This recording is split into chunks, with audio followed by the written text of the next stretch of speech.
I never thought a single night could change everything. Yet, as I sit here, replaying it in my mind, I realize that it did. The memory is so vivid, the laughter, the lights, the way her friends whispered when I entered the room. They didn't see me. I wasn't part of their world. I was just invisible. Brooklyn stood across the room, wearing a dress that sparkled under the chandelier. Her smile reached everyone around her, but not me. Not truly. To them, I was just the poor man she never mentioned, the one she kept tucked away like a secret she was ashamed of. I could feel it in the way her eyes flickered to mine and then quickly looked away, as if I might vanish if someone noticed I was there. I tried to convince myself it didn't matter. I know who she is. I know who I am, I whispered to myself that night. But deep down, a small, aching part of me wondered, does she love me, or the idea of me that exists only in our private moments? The contrast was unbearable, the laughter of her friends, the clinking of glasses, the soft music filling the room, and there I was, a ghost in the corner. I had always believed love was enough, that honesty and devotion could bridge any gap. But that night, I realized love alone couldn't shield me from pride, from shame, from the weight of social appearances. Every smile she gave them, every story she told without me, felt like a quiet knife twisting deeper into my heart. And still, I stayed. I watched her, feeling both warmth and a strange, cold emptiness, knowing that this might be the night everything changed, not just for us, but for me. Little did I know, the most unexpected arrival was about to shatter the delicate balance of our world. Someone who could see through the illusion, who could turn whispers into truths and secrets into lessons that neither Brooklyn nor I would forget. That night, I realized life has a way of balancing itself in ways we cannot imagine. And sometimes, the quietest people hold the loudest power. I remember the first time I met Brooklyn like it was yesterday, even though it was years ago. She had this effortless grace about her, the kind of presence that makes people stop and notice. It wasn't just her beauty, though. She was undeniably beautiful, but the way she carried herself, confident yet warm, laughing easily, making everyone around her feel important. I was drawn to that, and I think she noticed that in me too. We met at a small coffee shop, one of those quiet places where the scent of fresh pastries mixes with the aroma of roasted beans. I was sitting alone, scribbling in my notebook, lost in my own thoughts, when she walked in with her friends. The sunlight caught her hair in such a way that I could hardly look away, and when she smiled at me, just briefly, I felt something stir inside me, something I hadn't felt in a long time. She didn't know it yet, but she had just found someone who would love her quietly, completely, without asking for anything in return. I was, by any measure, an ordinary man. I worked long hours at a small marketing agency, barely scraping by. My apartment was modest, my car was old, and my wardrobe had been the same for years. I didn't have wealth, or connections, or any grand ambitions for luxury. What I did have was honesty and patience, and a heart that believed in love without conditions. Brooklyn, on the other hand, her world was different. She came from privilege, a life I had only glimpsed from the outside. Her family had money, influence, and expectations, parties, galas, social circles where appearances mattered more than people. And yet, she had chosen me. She had chosen simplicity, warmth, and someone who saw her for who she really was. For a while, that choice made me feel like the luckiest man alive. We laughed over coffee, shared long walks in the park, and whispered dreams to each other late at night. Brooklyn would tell me about her family, her father, Anthony, her billionaire father, who lived in a sprawling mansion and held power quietly, like a man who knew he didn't need to prove anything. I listened with fascination, sometimes disbelief, imagining a life so far from mine, yet feeling a strange connection to it through her stories. I knew from the start that our worlds were different, but I never thought it mattered. Love, I believed, could bridge anything. Brooklyn seemed to believe that too, but slowly, almost imperceptibly, the differences started to show. She would sometimes hesitate when introducing me to her friends. "This is Dylan," she would say, with a fleeting smile, and then quickly move on to other conversations, as if she didn't want them to linger. Her friends were polite, but polite had a layer of judgment beneath it, a quiet evaluation of who I was, what I had, and what I couldn't offer. I tried to ignore it. I told myself that love was enough, that our private happiness mattered more than public approval. But even then, I felt the weight of the world pressing down on us. I watched Brooklyn at her parties, her laughter ringing out, the elegant dresses, the sparkling jewelry, and I felt proud to be with her. Yet, I also felt small, a silent shadow in a world that wasn't mine.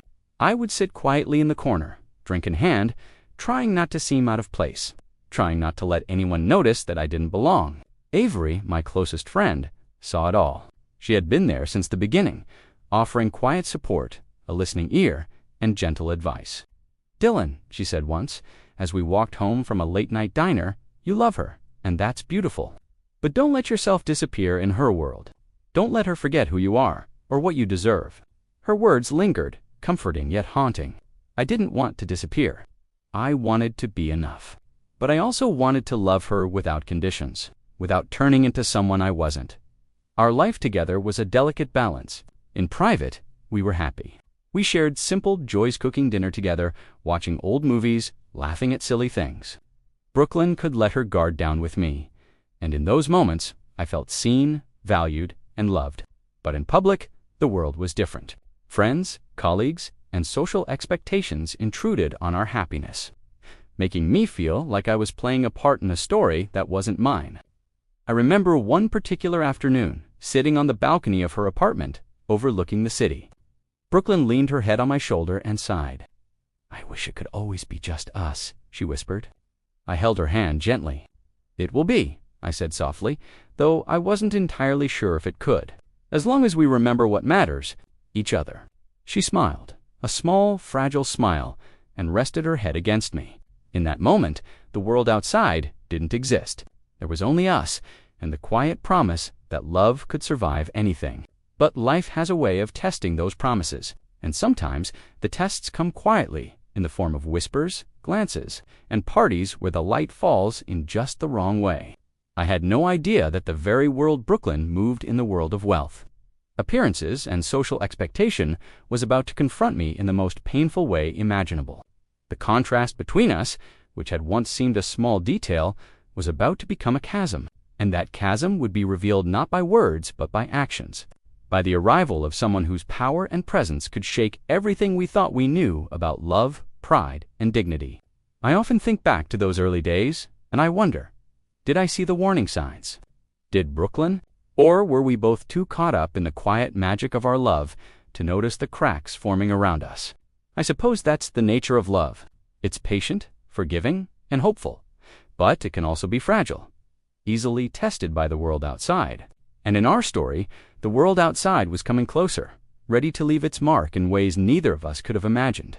The first cracks in our happiness didn't appear all at once. They arrived quietly, almost imperceptibly, like the slow drip of water eroding stone. At first, I didn't notice them.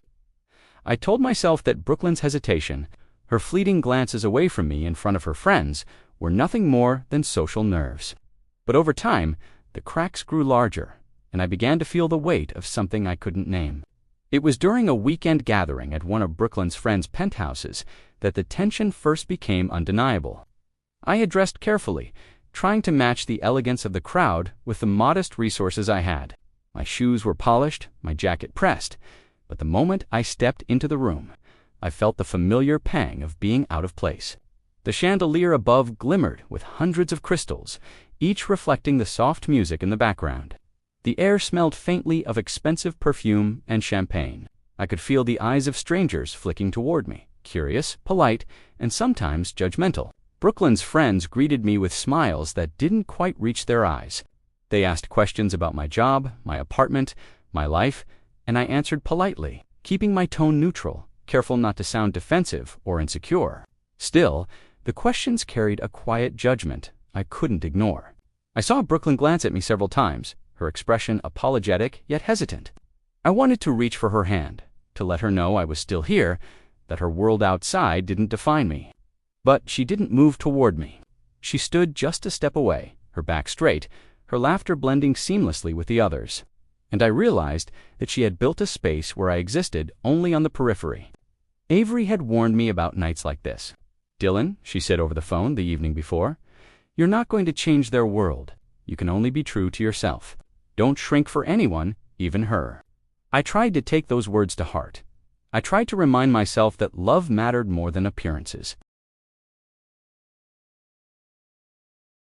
But when Brooklyn laughed at something her friend said, leaning just slightly away from me, I felt a quiet ache in my chest. The conversations that night were filled with small barbs hidden in compliments, questions that revealed their assumptions about my financial situation, and glances that implied I was not enough. I smiled and nodded, trying to laugh politely, to remain invisible, yet present. Every now and then, I caught Brooklyn's eye. Her expression was conflicted, torn between her feelings for me and her fear of what her friends might think. It was a look I would remember for years, a mixture of guilt, desire, and a hint of shame. As the night wore on, the weight of being seen as less than became unbearable. I excused myself for a moment, stepping out onto the balcony where the cool night air hit my face. The city lights shimmered below, the distant hum of traffic mixing with faint laughter from the party inside. I leaned against the railing, trying to steady my breath, trying to remind myself that this was not the measure of our love. Avery's words came back to me then, soft but firm. "You deserve respect, Dylan. Don't let anyone make you feel small." I closed my eyes and whispered to myself, "I am enough." And yet, even as I said it, I felt the tension inside me growing, a quiet storm building behind my ribs. When I returned to the party, Brooklyn approached me, her smile, gentle but strained. "Are you okay?" she asked softly. Her perfume, the faint scent of vanilla and something floral, wrapped around me like a reminder of what we had in private. I nodded, forcing a smile. "I'm fine," I said quietly, but inside, I was not. I could feel the divide widening between the world we shared in private and the world she moved in publicly. It wasn't long after that evening that I noticed a pattern forming. Brooklyn would invite me to events, but the invitations often came with an unspoken caveat. I was to be present, but unnoticed. She would introduce me quickly, then move on, leaving me with conversations that felt more like interrogations than genuine interactions. I tried to confront her gently during quiet moments at home. "Brooklyn," I said one evening, as we cooked dinner together, "why do you act like I'm invisible at your gatherings? I thought we were a team." She paused, a knife in her hand glinting in the soft kitchen light, and looked down at the cutting board.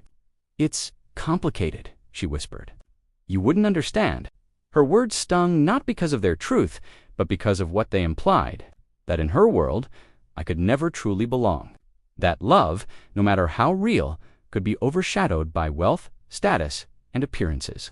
I wanted to argue, to tell her that my feelings were as valid as anyone's in her social circle, but the words caught in my throat. Instead, I nodded quietly, swallowing the ache in my chest, and tried to focus on the task at hand. In the weeks that followed, the tension grew heavier. Brooklyn became more distant, polite but restrained. I could feel her mind elsewhere, her thoughts entangled with social expectations, family pressures, and the fear of judgment. Every conversation carried a subtle undertone of pride or avoidance. She would brush off my concerns with soft reassurances, but I could see through them. And yet, I remained patient, holding on to the moments of genuine warmth we shared in private. The laughter, the whispered dreams, the small touches that reminded me why I loved her. Anthony's presence, though mostly distant at that point, loomed like a shadow over us. He didn't need to speak loudly to make his influence felt. His reputation, his quiet control, and the occasional subtle advice he gave Brooklyn shaped her actions in ways I could feel. Avery, who knew Anthony from a distant connection, would sometimes caution me. "Dylan," she said softly, "one afternoon, Anthony is not just a father, he's a test. And right now, you're being tested, whether you know it or not." Those words stayed with me. I began to see the subtle ways in which our worlds collided, not with explosions, but with whispers, glances, and small exclusions. Brooklyn's actions were not malicious. She loved me. I knew that. But love existed within boundaries, and those boundaries were drawn by wealth, pride, and social expectation. And every time I felt invisible in her world, I wondered, could love really survive this? Could it endure the quiet pressures and the subtle betrayals that seemed to follow us wherever we went? The tension reached its peak one evening at another gathering. This time, I was determined to stand firm, to remain true to myself despite the judgmental eyes around me. But as I watched Brooklyn laugh with her friends, leaning into a life I could never fully inhabit, I felt a mix of anger, sadness, and helplessness. I realized that our love, as real as it was, existed in a fragile space of private sanctuary threatened by public perception. And I understood with a clarity that was both painful and illuminating, that something had to change. Either the world would bend to accommodate our love, or I would have to find a way to protect my heart in a world that refused to see me as equal. It was a Friday evening when everything changed. Brooklyn had invited me to another one of her gatherings, another night filled with glittering lights, soft music, and the hum of conversation that always made me feel both welcome and invisible.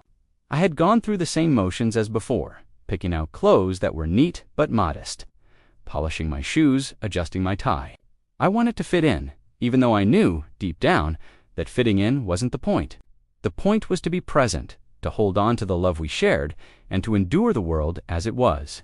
The apartment was alive with laughter when I arrived, the scent of expensive perfume mixing with food and wine. Brooklyn appeared radiant, as always, wearing a dress that shimmered under the soft chandelier lights. She greeted me with a quick smile, the one that didn't quite reach her eyes, and I followed her inside. Her friends noticed me, but only briefly, their polite nods barely masking curiosity and judgment. I could feel the familiar pressure building, the weight of being less than pressing against my chest. Then, without warning, Anthony arrived. I didn't know he would be there. One moment the room was filled with the usual chatter. The next, the soft sound of a door opening announced a presence that immediately commanded attention. Anthony entered quietly, but the energy in the room shifted. Conversations faltered mid-sentence. Eyes turned, drawn to him by some invisible gravity. He didn't need to speak loudly or forcefully. His presence alone was enough to make the world pause. I watched as Brooklyn's expression shifted, a flicker of surprise and anxiety passing over her face. Anthony's gaze landed on me almost immediately. For a moment, I thought I imagined it, but no, he was looking directly at me, and in that look there was no judgment, no condescension, just recognition. He didn't need to ask who I was. He already knew. And I felt a strange calm wash over me, a sense that the quiet storm that had been building in my chest might finally have its answer. Brooklyn's friends were taken aback by his arrival, whispering behind gloved hands and polite smiles. I could see Brooklyn stiffen, her usual confidence faltering just slightly. She moved closer to me, as if trying to shield herself with my presence. But the irony wasn't lost on me. Here I was, the invisible one, standing beside the man whose reputation alone commanded respect and authority. And suddenly, all the power in the room had shifted. Anthony approached, his movements slow and deliberate. "Brooklyn," he said, his voice calm but firm. "I didn't expect to find you hosting another gathering without proper introductions." There was no anger, no accusation, only quiet authority that made the air itself seem heavier. Brooklyn's cheeks flushed. "Father," she whispered. I didn't. Anthony's eyes softened slightly, but then he turned to me. "And you must be Dylan," he said, extending a hand. "I've heard a great deal about you." There was a pause, and I felt the attention of the entire room shift toward us. Brooklyn's friends exchanged looks, their whispers growing louder in the background. But Anthony didn't flinch. He didn't judge me for my modest clothes, my ordinary demeanor, or my lack of wealth. He studied me carefully, with the air of a man assessing something far more important than appearances. "I see," he continued, turning to Brooklyn with a quiet, measured tone, "that you've kept your life and your choices hidden from your friends. Is that so?" Brooklyn swallowed, her lips pressed together, unable to meet her father's steady gaze. I didn't want," she began, but her voice trailed off. Anthony shook his head slowly. "Hiding your happiness, your love, doesn't make it private. It makes it fragile." He looked at me again, and for the first time that night, I felt truly seen. Not as a poor man, not as someone less than, but as someone who mattered, as someone worthy of recognition. And in that moment, the quiet revenge I had long imagined, the vindication I had dreamed of in small, private moments, unfolded without a single word from me. Brooklyn's friends were stunned. They had been so certain of their social hierarchy, so confident in their judgment, and now it was unraveling before their eyes. Anthony's presence, his calm authority, had shifted everything. I stood beside him, not needing to prove anything, not needing to fight or argue. The truth itself, quiet, undeniable, and powerful, was enough. The rest of the evening blurred in a mix of conversations and murmurs. Brooklyn tried to regain control, to smooth over the tension, but it was too late. The room had shifted, the balance had changed, and the subtle truths about pride, love, and worth had been laid bare. I could see the realization slowly dawning on her. The man she had kept hidden, the one she had underestimated, was not diminished by wealth, influence, or status. And that realization, though painful for her, was liberating for me. After the gathering, I walked with Avery in the quiet streets, the night air crisp and calm. She didn't need to ask what had happened. She already knew. "Dylan," she said softly, "you didn't just survive tonight. You stood your ground. You didn't shrink. You let the truth speak for itself." I nodded, feeling a mix of relief, sorrow, and quiet triumph. I hadn't raised my voice, hadn't demanded recognition, but it had come anyway. Through Anthony, through the undeniable presence of integrity and patience, the balance had shifted. And Brooklyn, she was changing to... I could see it in her eyes, the flicker of guilt, regret, and new understanding. She realized, perhaps for the first time, that love is not measured by wealth or appearances, but by presence, respect, and the quiet strength to stand firm even when the world judges. That night, the world she had hidden me from became smaller, and my place in it, once invisible, was finally acknowledged not through boasting, not through anger, but through the quiet power of truth. As Anthony spoke softly to her later, his hand resting lightly on her shoulder, I understood something profound. Strength is not loud, and revenge is not always visible. Sometimes it is quiet, patient, and powerful in its very restraint. And in that quiet, I found something I hadn't realized.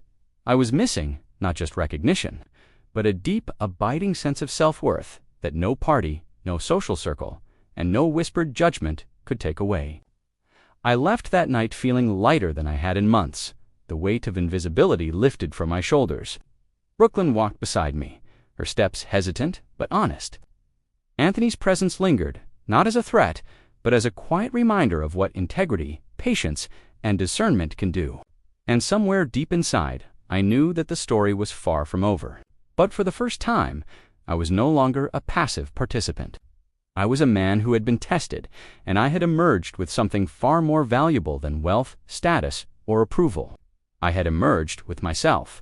The days after that night felt different, though nothing had changed outwardly. Brooklyn returned to her world of parties and social gatherings. But I noticed the subtle shift in the way she carried herself around me. She no longer tried to hide me or treat me like a secret. The gentle awkwardness that had once lingered between us had softened, replaced by a quiet awareness of my presence, my worth, and the love that had never faltered, even when she faltered herself. I found myself walking the streets alone sometimes, taking in the city with a clarity I hadn't felt before. The noises, the lights, the hum of lifefall of it seemed sharper, more meaningful. I had always known that love was a test, but now I understood that life itself was a teacher. Every whispered judgment, every glance that made me feel small, every moment of invisibility had shaped me. They had taught me patience, resilience, and the quiet power of self-respect. Avery noticed the change too. We met one evening at our usual quiet cafe, the one with the smell of roasted coffee beans and fresh pastries that always made me feel at home. She looked at me over her cup of tea, her eyes soft but teasing. "Well," she said lightly, "I'd say you survived the storm quite well." I smiled, feeling a warmth in my chest. "It wasn't just survival," I said quietly. "It was clarity. I see things now that I couldn't before. I see myself, and I see her, and I know what matters." Brooklyn came into the cafe shortly after, and I could tell she had hesitated before walking in. There was a fragility in her steps, a small uncertainty that wasn't there before. She smiled at me, a real smile this time, free of social polish or hidden motives. "Hi," she said softly. "Can we talk?" I nodded, gesturing for her to sit. There was no anger in me, no bitterness, just a calm awareness of the distance we had crossed and the lessons we had learned. We spoke slowly, quietly, almost like old friends. She told me about her thoughts, her fears, the pressure she felt from her world, and the shame she hadn't fully acknowledged. "I didn't realize," she whispered, her voice trembling slightly, "how much I hurt you by hiding our life, by pretending you weren't enough." I reached for her hand across the table, holding it gently. "Brooklyn," I said softly, "I love you. I always have. But love isn't enough if we forget respect, honesty, and the courage to stand together." You've learned that now, and so have I." The words hung in the air like soft music. There was no shouting, no accusations, no dramatic confrontation. Just understanding, a quiet realization that some wounds are healed not by words alone, but by truth, patience, and the willingness to see each other clearly. Over the next weeks, things began to change naturally. Brooklyn treated me as an equal in her world. No longer the hidden husband at her parties, no longer the shadow at the edge of her life. And yet, I had also changed. I no longer sought her approval or validation. I moved with a quiet confidence, a sense of self-worth that wasn't dependent on anyone else. I realized that empowerment is often silent, found not in dramatic gestures, but in the steady knowledge of who you are and what you deserve. Anthony remained a subtle presence, offering guidance without intrusion. Once, he pulled me aside after a gathering and placed a hand lightly on my shoulder. "Dylan," he said quietly, "you did well. You didn't need to prove yourself with words or showy acts. You simply were yourself, and that is more powerful than most people realize." I nodded, feeling a mix of gratitude and relief. The approval mattered less than the acknowledgement of my own strength. Brooklyn and I began to rebuild the quiet intimacy we had shared in the early days of our love. But this time, it was different. There was no pretending, no hiding, no quiet shame. We laughed together freely, shared small moments of tenderness, and spoke openly about our fears and hopes. She had learned humility, and I had found strength. Together, we navigated the delicate balance of love and social expectation, but this time with honesty and confidence. Avery remained by my side, a steady anchor. We often walked together through quiet streets at night, speaking softly about life, love, and the lessons we had learned. "You've changed," she said once, watching the streetlights flicker against our shadows. "You're stronger, calmer, and somehow more alive?" I smiled, feeling the truth of her words. "It took losing the illusion of control to find it," I said quietly. "And Brooklyn, she changed too, in ways that weren't immediate but profound. I saw her pause before speaking at social gatherings, think before acting on impulse, and consider the feelings of those she once overlooked. She no longer hid love or friendship behind appearances. She learned slowly that the worth of a person isn't measured by wealth, popularity, or judgment, but by character, loyalty, and the quiet strength to be authentic. I won't say that everything became perfect. Life has a way of reminding us that growth is ongoing, that lessons must be revisited, and that love requires constant attention. But the tension, the fear, the sense of invisibility that had once shadowed our days had lifted. I walked taller, laughed more freely, and loved more deeply, not because I needed validation, but because I had discovered the quiet power of being seen, acknowledged, and respected. And in those quiet moments, when the city hummed softly around me, I understood something important. Empowerment is not loud. It does not require vengeance or dramatic acts. True strength is calm, steady, and often invisible to the casual observer. It is found in patience, dignity, and the courage to remain true to oneself even when the world doubts you. By the time Brooklyn and I shared our next private evening, there was a sense of peace. We sat together, the soft glow of lamps casting shadows around our room, speaking in whispers that carried more meaning than words ever could. There was no need to revisit past mistakes or assign blame. We simply existed together, each aware of the growth, the lessons, and the quiet victories that had brought us to this point. And I knew, with certainty, that the man who had once been hidden, who had endured judgment, misunderstanding, and quiet exclusion, had emerged stronger.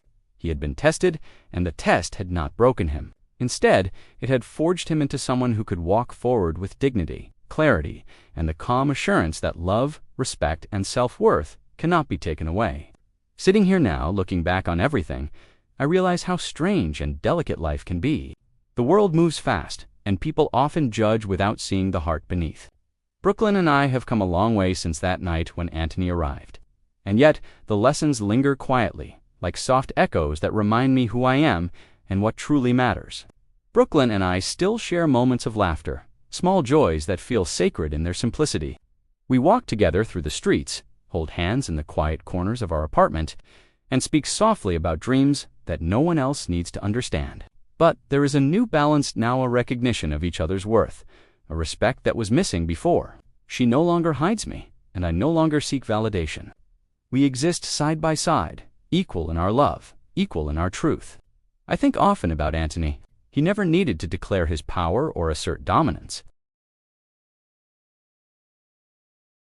His quiet presence alone reminded everyone of the value of integrity and patience. Watching him that night, I understood that true authority doesn't shout, it observes. It guides. It lets truth unfold in its own time. That night, he didn't just reveal the secrets of Brooklyn's world, he revealed something to me as well. Strength is measured not in wealth, status, or control, but in the ability to remain calm, patient, and true to oneself, no matter what others think. Avery remains my anchor. She saw me when I was invisible, believed in me when my own confidence wavered, and reminded me that respect and self-worth are never given, they are earned through patience, dignity, and steadfast love. Without her quiet guidance, I might not have endured the weight of those social pressures, or recognized the subtle power in silence. She taught me, in her gentle way, that walking away isn't weakness, it's wisdom. Brooklyn learned too, though not without struggle. She learned that love cannot be contained in secrecy or polished appearances. She learned that true affection honors the whole person, not just the version that fits comfortably into a social circle. And I learned that patience, humility, and quiet confidence can bridge worlds that seem impossible to connect. We both changed, gently, painfully, but for the better. Sometimes I still recall that first night at her party, the way I felt invisible, the quiet ache of being hidden, the whispers and judgment all around me. And yet, I smile now because those moments were necessary. They taught me endurance, self-respect, and the subtle power that comes from letting truth reveal itself. Revenge, I realized, doesn't always roar. Sometimes it whispers. And sometimes the quietest victory is the one that allows you to walk forward unshaken, fully aware of your worth. As I sit in the soft glow of our apartment, Brooklyn beside me, and the hum of the city outside, I think about the lessons life has offered. We cannot control how others perceive us, how society judges, or how pride and appearances shape our world. But we can control how we respond through patience, dignity, and quiet strength. And that, I have found, is more powerful than any wealth, any party, any applause. In the end, I have learned that love cannot be measured in money, approval, or social standing. It is measured in honesty, respect, and the courage to remain true to oneself. Brooklyn and I have found our balance, fragile yet real, imperfect yet enduring. And I have found something even more precious, the knowledge that I am enough, that my worth is not defined by others, and that quiet strength can move mountains without a single word. Life taught me gently, patiently, and I listened. And in the quiet of that lesson, I found peace. In the end, wealth can't measure the worth of love.